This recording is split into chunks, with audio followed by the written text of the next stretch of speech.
اعوذ باللہ من الشیطان الرجیم بسم اللہ الرحمن الرحیم۔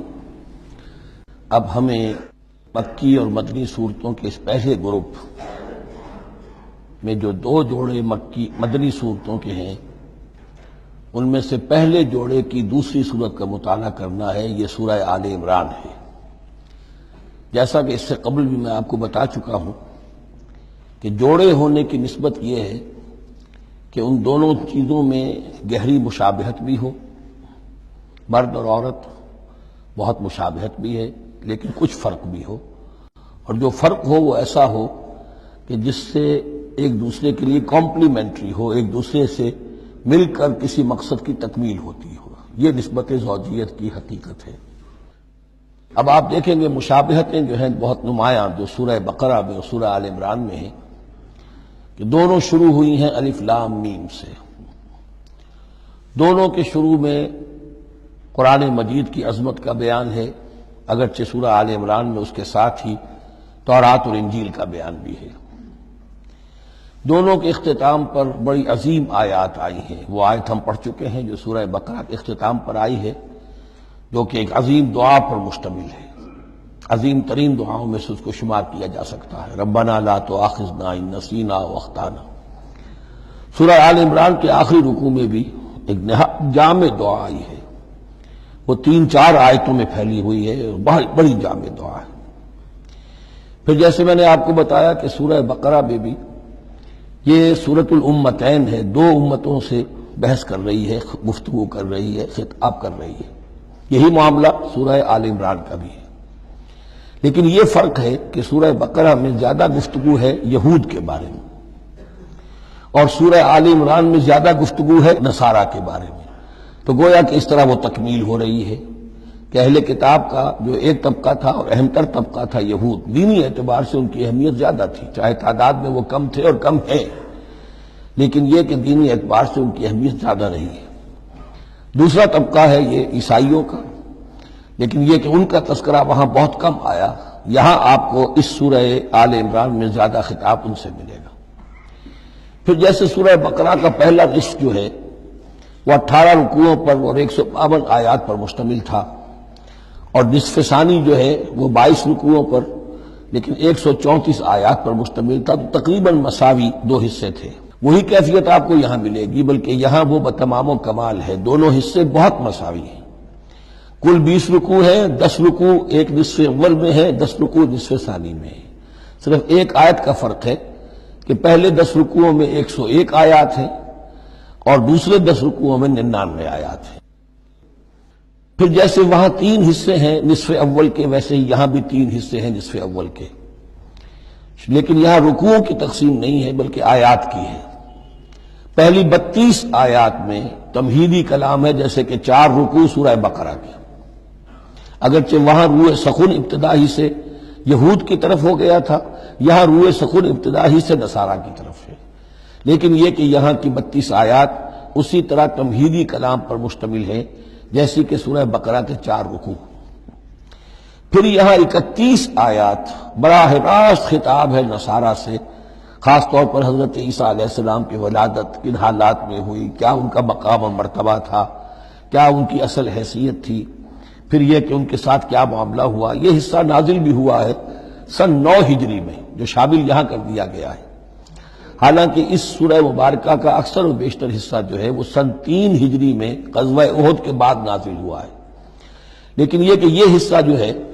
31 آیات پر مشتمل نازل ہوا سن 9 ہجری میں۔ نجران ایک بستی تھی عرب کے جنوب میں یمن کی طرف، اور وہاں عیسائی آباد تھے، تو وہاں کے عیسائیوں کے سردار اور ان کے جو بڑے لاٹ پادری تھے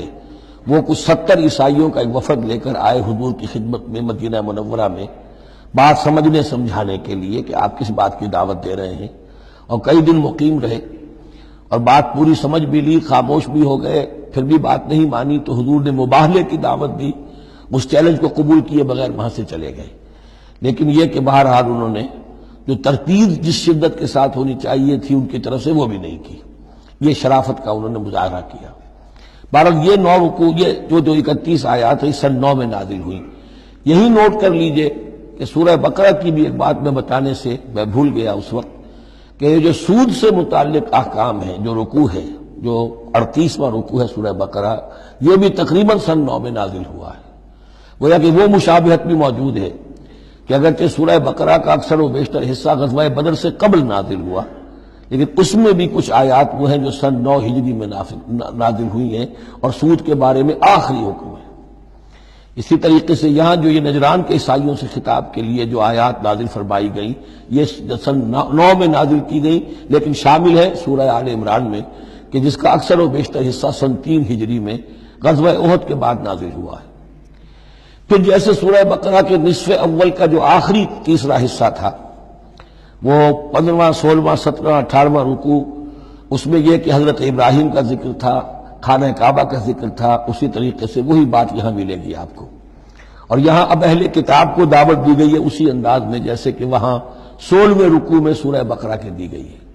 یہ تیسرا حصہ جو ہے نصف اول کا، یہ 38 آیات پر مشتمل ہے، بہت جامع آیات ہیں، بہت اہم آیات ہیں۔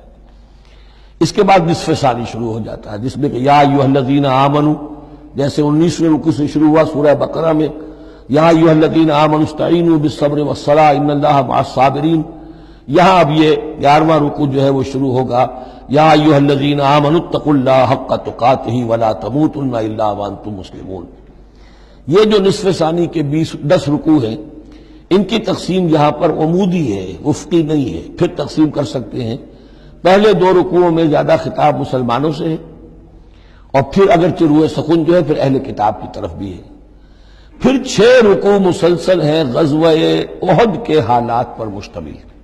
جو مسائل سامنے آئے ان پر تبصرہ، جو مسلمانوں سے غلطیاں ہوئیں ان پر گرفت، آئندہ کے لیے ہدایات۔ تو یہ پورے 60 آیات ہیں تقریباً، اور 6 رکوعوں پر پھیلی ہوئی ہیں۔ یہ سب کے سب یوں سمجھیے کہ قرآن مجید کا ایک مستقل باب ہے، چیپٹر ہے غزوہ احد، اس کا عنوان ہو سکتا ہے، لیکن قرآن میں اس طرح سے چیپٹر بنائے نہیں گئے ہیں، بلکہ یہ صورتیں ہیں کہ جو میں نے جیسا کہ ابتدا میں عرض کیا تھا تعارف قرآن کے ضمن میں کہ یہ مجموعہ خطبات الہیہ ہے، ایک خطبہ نازل ہو رہا ہے اور اس کے اندر جو مضامین آ رہے ہیں، لیکن ان میں ربط اور ترتیب ہے۔ اس ربط اور ترتیب پر توجہ اب تک کم ہوئی ہے، لیکن اب اس دور میں قرآن حکیم کے علم و معرفت کا یہ پہلو بھی اب زیادہ نمایاں ہوا ہے کہ اس میں بڑا نظم ہے، نظام القرآن، اس کے اندر تنظیم ہے، اس میں آیات کا آپس میں ربط ہے، سورتوں کا سورتوں سے ربط ہے، اور ایسے ہی یہ جو ہے الٹب کلام نہیں۔ پھر آخری 2 رکوع، وہ ان میں سے ایک تو جو ہے آخری رکوع وہ تو بہت ہی جامع ہے، اور اس میں وہ عظیم دعا بھی آئی ہے، اور فلسفہ ایمان کے بارے میں اہم ترین بحث ہے کہ جو اس مقام پر آئی ہے۔ اور اس طریقے سے، اور جو اس سے پہلے کا رکوع ہے 19واں رکوع، وہ بھی در حقیقت کنکلوڈنگ جس کو کہا جاتا ہے، سم اپ کرتے ہوئے پوری سورہ مبارکہ کے مضامین کو، بڑے جامع مضامین پر مشتمل ہے۔ تو اس طرح آپ دیکھیں گے، اور جگہ جگہ آپ دیکھیں گے کہ بعض اوقات تو الفاظ وہی آ رہے ہیں، وہی انداز ہے۔ وہاں بھی کہا گیا تھا مسلمانوں تم کہو ہم ایمان رکھتے ہیں اللہ پر اور جو کچھ ہم پر نازل کیا گیا اور جو کچھ ابراہیم پر اور اسحاق پر، وہی آپ کو آیات یہاں بھی ملیں گی۔ حضرت ابراہیم کا ذکر وہاں ہے، یہاں بھی ملے گا۔ یہود پر ضربت علیہم الذلۃ والمسکنہ والی آیت وہ یہاں بھی آئے گی۔ ذرا ترتیب کا فرق ہے، یہ متشابہ کہلاتے ہیں، قرآن مجید میں متشابہ، اور یہ حفاظ کے لیے مشکل ترین مقام ہوتے ہیں کہ تیزی میں روانی میں وہ اس سے مشابہ جو مقام ہے وہ ادھر منتقل ہو جاتے ہیں۔ لیکن مضامین کے اندر آپ کو اتنی گہری مناسبت نظر آئے گی کہ جس کو میں نے تشبیہ دی ہے زوجیت، کہ ظاہر بات ہے کہ ہر حیوان کا جوڑا جو ہوتا ہے وہ یوں سمجھیے کہ 90% تو ایک دوسرے سے مشابہ ہوں گے، لیکن یہ کہ ان میں 5-10% کا فرق بھی ہوگا، اور وہ فرق بھی ایسا ہوگا کہ جو دونوں کے جمع ہونے سے کوئی نیا مقصد پیدا ہو رہا ہے۔ اس سورہ مبارکہ کا، سورہ آل عمران کا، یہ اور یاد کر لیجئے کہ میں نے آپ کو بتایا تھا کہ نبی اکرم صلی اللہ علیہ وسلم نے ان دونوں صورتوں کو ایک نام دیا ہے۔ جیسے آخری جو 2 صورتیں ہیں قرآن مجید کی، ان کو ایک نام دیا گیا معوذتین، قل اعوذ برب الفلق قل اعوذ برب الناس۔ ان دونوں صورتوں کو ایک نام دیا گیا الزہراوین، 2 نہایت تابناک اور روشن صورتیں۔ تو یہ اس میں تمہیدی کلام میں بس اسی پر اکتفا کر کے اب ہم آگے مطالعہ شروع کرتے ہیں۔ صدق اللہ العظیم۔